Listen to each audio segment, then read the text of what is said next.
Yes, it's been a terrible season for cross-country skiing. Yes, it's pretty much over. Except on the most skiable trails deep in the Adirondacks, where the snowpack is persistent and Sunday's snowfall came to the rescue. The 5-mile gentle trail to Great Camp Santanoni is definitely a possibility. At least that's what organizers of this weekend's Winter Weekend are hoping. We have an audio postcard from that trail on today's Story of the Day. Support for Story of the Day comes from the St. Lawrence County Community Development Program, now accepting applications for the Head Start program to prepare children ages 3 to 5 for school, online at slccdp.org/head-start. Hey, I'm David Summerstein. It's Tuesday, March 12th. First up, the top show on Netflix right now is about a former boarding school in Ogdensburg. It's called The Program, and it's about the alleged abuse of students at Ivy Ridge, a school that was operational from 2001 until 2009. They were being treated like prisoners. I had never done drugs in my entire life, but in order for me to graduate, I had to confess to using heroin, crack, cocaine, LSD. They dehumanize the kids, that these kids are liars and manipulators. They use that to create compliance. That's audio from the show's trailer. A lawmaker from the North Country is calling for the former school to be investigated. Republican Assemblyman Scott Gray wants the state's attorney general to look into the allegations of abuse. In a press release, Gray said the situation portrayed at Ivy Ridge is, quote, very serious and unfortunate. The attorney general had intervened in the school in 2005 after there was a riot at Ivy Ridge. The AG fined the school $250,000 and stopped issuing high school diplomas. Meanwhile, the 230-acre property in Ogdensburg, which housed Ivy Ridge, is now up for sale. It's on the market for $875,000. Public and private colleges in New York face even more challenges in the years ahead, including a coming enrollment cliff, growing costs of attendance, and rising student debt. That's according to a new report by State Controller Tom DiNapoli. It finds nearly 900,000 students were enrolled in higher education around the state in fall 2022. That's the lowest in 15 years and a decline of 73,000 full-time students since 2008. DiNapoli says that trend is driven by a 14% drop in enrollment at public institutions, especially community colleges.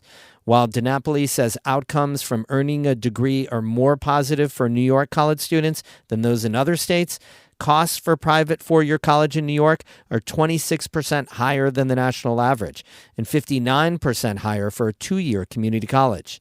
DiNapoli adds that per capita student loan debt in New York in the third quarter of 2023 was higher than the national average and higher than other large states like Texas and Florida. And Clarkson University's Nordic skiing team claimed national title over the weekend. The men's team narrowly beat Paul Smith's College in the U.S. Collegiate Ski and Snowboard Association Championships in Lake Placid. The women's team finished 9th in a 14-team field. It's the school's first Nordic skiing national title since Clarkson's women in 2019 and the first for the men since 2012.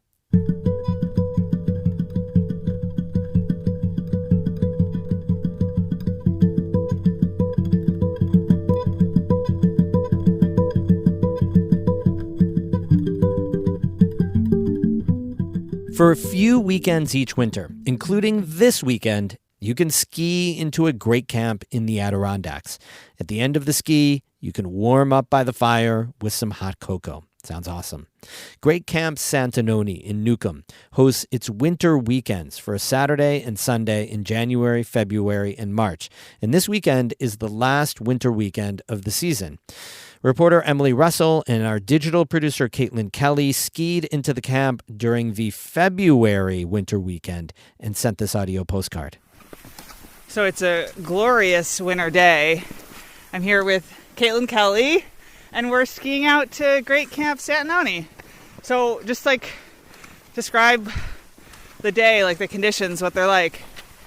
Well, what started out as a pretty heavy snowstorm in Lake Placid turned to blue sky in Newcomb, and it's sunny, and there's a coating of fresh snow on the road, and it's the perfect ski conditions out here today. It's a 5-mile ski into Santanoni. With every turn of the trail, we get new glimpses of the mountains through the trees. It's truly the perfect day for a ski. So this trail kind of undulates, goes up and down a little bit, never too steep, which is really nice. We're up on a little bit of a hill. Caitlin lived near here a few summers ago. She spent a lot of time hiking and biking this trail in the warmer months, but skiing here is a first for both of us.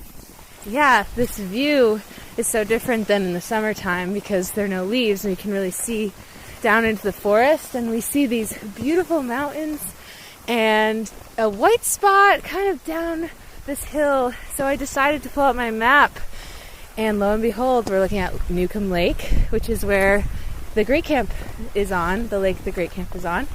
And so that means we're getting pretty close, and we're skiing down this hill, which is very fun. Yeah. Woohoo! We let gravity pull us through the fresh powder, gliding down the hill and out onto a bridge over some open water.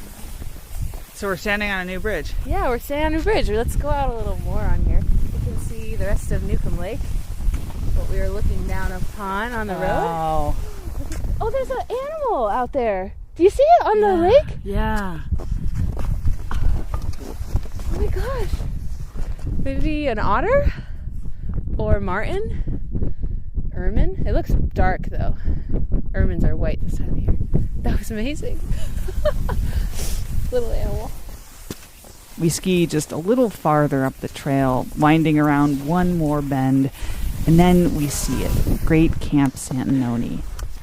It's so beautiful. And there's all these skis lined up along a fence and some signs towards some winter delights.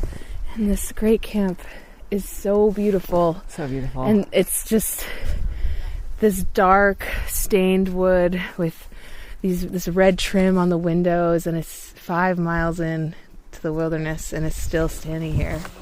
We unclip our skis and walk down a narrow path. Near the edge of the lake sits a much smaller, cozier cabin. Wow.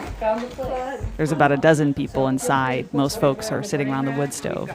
A few of the camp's staff are boiling hot water for coffee and cocoa. Do you want a hot beverage or drying? There are a couple binders floating around. They're full of photos from more than a century ago. Women in long dresses posing on the porch. People piling into guide boats along the shore. The main camp up the hill was built in 1892, 1893 by Robert and Anna Prine out of Albany. That's Jennifer Betzworth. She's the Santanoni interpretive coordinator and hosts these winter weekends at the camp. This building where we have the wood stove and everybody likes to hang out is the artist studio, which was built in 1905 for their eldest son, Edward, or Ned. And you can see in some parts of the room where he cleaned off his paint knife and how he actively used this as a space. But for us these days, it makes an excellent little warming hut with great light and a place to boil hot water and give people hot chocolate. Yeah, so cozy in here. Caitlin and I soak up these cozy vibes, sipping on our hot cocoa and filling up on snacks. Before too long, it's time to head out into the cold and make the 5-mile ski back. With Caitlin Kelly, I'm Emily Russell at Great Camp Santanoni in Newcomb for North Country Public Radio. The last winter weekend at Great Camp Santanoni is this Saturday and Sunday. You can find photos of Emily and Caitlin's ski at our website, ncpr.org. Another thing you can find at our website is a brand new one-stop shopping eclipse page. We have an interactive map of the path of totality. We have our latest news stories, including astronomer Eileen O'Donoghue explaining the eclipse. And we have all the eclipse events we could find around the region for April 8th. Find it all, bookmark it at ncpr.org/eclipse. We'll keep adding to it up until that big day on April 8th. That's ncpr.org/eclipse. Music today by Martha Gallagher of Keene and Paul Meyer of Colton. I'm David Summerstein, North Country Public Radio.